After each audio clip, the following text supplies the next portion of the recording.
आज हम lecture number 8 का आगाज कर रहे हैं। लेक्चर नंबर 8 में हम आपको प्रेजेंट इंडेफिनिट के इंट्रोगेटिव के मुतालिक बताएंगे। इंट्रोगेटिव वो जुमले होते हैं जिसके शुरू में क्या आता है, यानी सवालिया जुमले। सवालिया जुमला बनाने के लिए हमें सबसे पहले वही देखना होगा कि जुमले में 3 चीजें होती हैं। एक काम करने वाला होता है, उसे हम क्या कहते हैं, सब्जेक्ट कहते हैं। दूसरा काम होता है जिसे हम वर्ब कहते हैं। तीसरा जिस पर काम होता है उसे ऑब्जेक्ट कहते हैं। ये 3 चीजें सब्जेक्ट, वर्ब, ऑब्जेक्ट आपके जहन में होना चाहिए। फिर आप देखेंगे कि अगर सब्जेक्ट में ही आ रहा है, शी आ रहा है, इट आ रहा है या कोई वाहिद नाम आ रहा है, तो इससे पहले हम क्या के लिए डज लिखेंगे। क्या लिखेंगे? डज लिखेंगे, DOES, डज। और बाकी सब में डू लिखा जाएगा। तो अब सब्जेक्ट से पहले हमें क्या लिखना होगा, डू या डज। तो हमें ये सब्जेक्ट में देख के लिखना होगा कि डू किस में आएगा, डज किस में आएगा। ये जुमला है जैसे क्या वो खाना पकाती है, तो सब्जेक्ट में वो आ रहा है यानी शी आ रहा है, तो शी से पहले हम क्या लिखेंगे, डज। फिर हम सब्जेक्ट लिखेंगे डज शी। पकाना वर्ब है, तो वर्ब को कुक, पकाने को क्या कहते हैं, कुक। पकाने को क्या कहते हैं, कुक। और खाने को क्या कहते हैं, फूड। तो डज शी कुक फूड, ये जो है ना इसकी ट्रांसलेशन हो गई, इसका तर्जुमा हो गया। इस तरह इसमें देखेंगे हम, तो तुम सब्जेक्ट, सजा देते हो वर्ब, उसे ऑब्जेक्ट। सबसे पहले हमें क्या करना है, क्या आ रहा है तो हमें क्या लिखना है, डू या डज लिखना है। तो ये तुम यू आएगा सब्जेक्ट में, तो उसके लिए हम क्या लिखेंगे, डू। फिर सब्जेक्ट आएगा यू, और सजा देने को क्या कहते हैं, पनिश, और उसे को him, do you punish him. तो ये इसकी इंग्लिश बन गई, ठीक है ना। हमें अब प्रेजेंट डेफिनेट के जुमले बनाते थे, बिल्कुल वही बनने हैं, लेकिन डू या डज का इजाफा होगा सवालिया होने की वजह से। अब मैं आप लोगों में से बुलाऊंगा और आप लोग समझाएंगे कि किस तरीके से ये जुमले बनते हैं। सबसे पहले जो है मैं फातिर से कहूँगा कि फातिर आए और इसकी इंग्लिश बनाए। क्या अम्मी तुम्हें मारती हैं, क्या अम्मी तुम्हें मारती हैं। फातिर आगे बताओ ये किस तरीके से बनेगा, समझा के बताना है सबको, ताकि लोग भी समझें कि किस तरीके से बनाया जाता है। क्या आ रहा है, अम्मी एक वाहिद नाम है तो उसके लिए डस लगेगा। अम्मी मदर,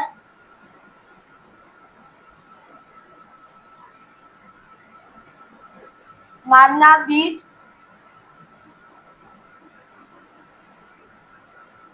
तुम्हें you, does mother beat you. Very good. देख लें अब इसमें अम्मी था, अम्मी के लिए मदर आया, मदर नाम है किसी का, इसलिए उससे पहले डज लगाया गया। तो डज मदर बीट यू। ये छोटा लिख देते हैं ना, इससे समझ नहीं आती होगी ना, तो बड़ा लिखा करो हमेशा। मैं अब लकीर लगा दूंगा, उससे आप लोगों की समझ में आएगा कि कितना बड़ा लिखना है। उसके बीच में, पूरी लकीर के बीच में लिखना है। अब मैं फुरकान को कहूँगा कि वो आ जाए और ये बताए कि एक जुमला मैं ऐसे दे रहा हूँ कि क्या वो क्रिकेट खेलते हैं, क्या वो क्रिकेट खेलते हैं। ये बनाए, इतना बड़ा बड़ा लिखेंगे, इन दोनों लकीरों के बीच में आए। किस तरीके से बनाएंगे इसको फुरकान? क्या के लिए आ जाएगा, डू। Very good. वो के लिए, जमा के लिए बहुत सारे तो दे आता है, सही है, वेरी गुड। आ जाएगा भाई भाई भाई भी लगेगा, टी भाई दे। अब खेलने वर्ब आएगा, निशान लगा लेते सब्जेक्ट और ऑब्जेक्ट, तो आसानी हो जाती है ना। ये सब्जेक्ट है, जैसे ये वर्ब है, ये ऑब्जेक्ट है, तो अब ये सब्जेक्ट लिख दिया। अब वर्ब लिखोगे, खेलने को क्या कहते हैं, प्ले।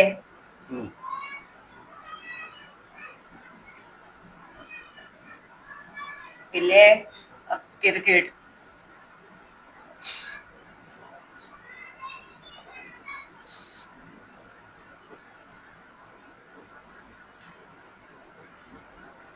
वेरी गुड, ये हो गया प्ले, लेकिन इसमें निशान जरूर लगाना है इंट्रोगेटिव का, है ना। Play cricket, do they play cricket, ये इसकी इंग्लिश बन गई। अब उसके बाद जो है फुरकान के बाद अब आ जाए रोहान। रोहान को बताना होगा कि ये जुमला रोहान के लिए दे रहा हूं मैं एक, ये समझाएंगे। क्या वो तुम्हें दावत देता है? क्या वो तुम्हें दावत देता है? इसके रोहान बताएं कैसे इंग्लिश बनेगी।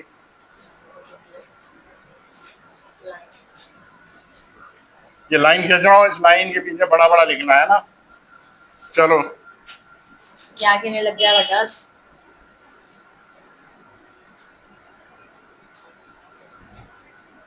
और सब्जेक्ट ही है इसमें, और वर्क दावत देना, और ऑब्जेक्ट है इसमें तुम्हें। तो does he does he invite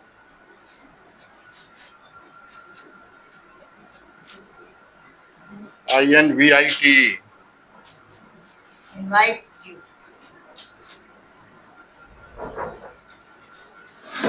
does Does- he invite you.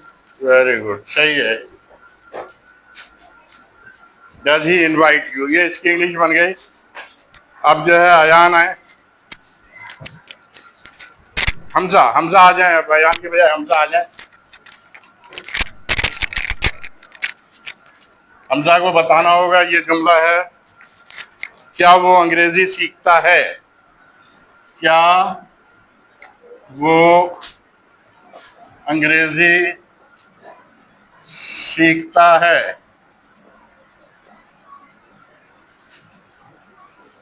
तो बताओ, सब्जेक्ट वर्ब ऑब्जेक्ट क्या किस तरीके से इसे बनाएंगे? इंट्रोगेटिव है ये। सब्जेक्ट ये हो गया,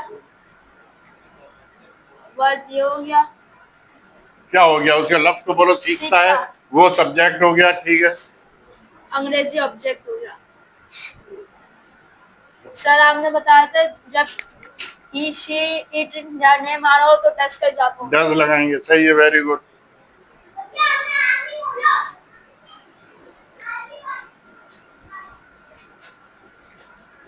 Does he learn learn, does he learn, सही है, वेरी गुड। English?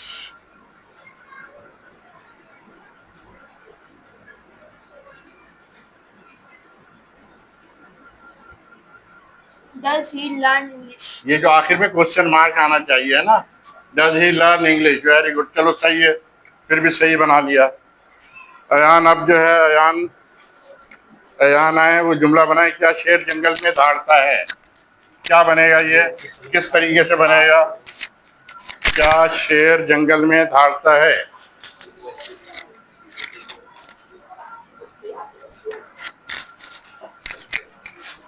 जंगल में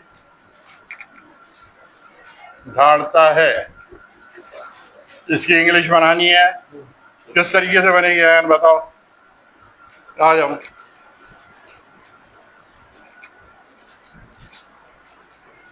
चलो बताओ। जैसा कि सर ने बताया है कि नाम या कोई वाइट चीज आया तो डू या डज लगता है, तो इसके लिए पहले लगेगा does. Does subject verb object, तो अब लिख लेंगे सब्जेक्ट।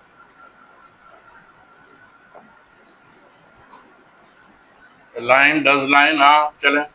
अब लिखेंगे वर्ब। वर्ब क्या है? Road, धाड़ना, road. रूट हाँ, इन द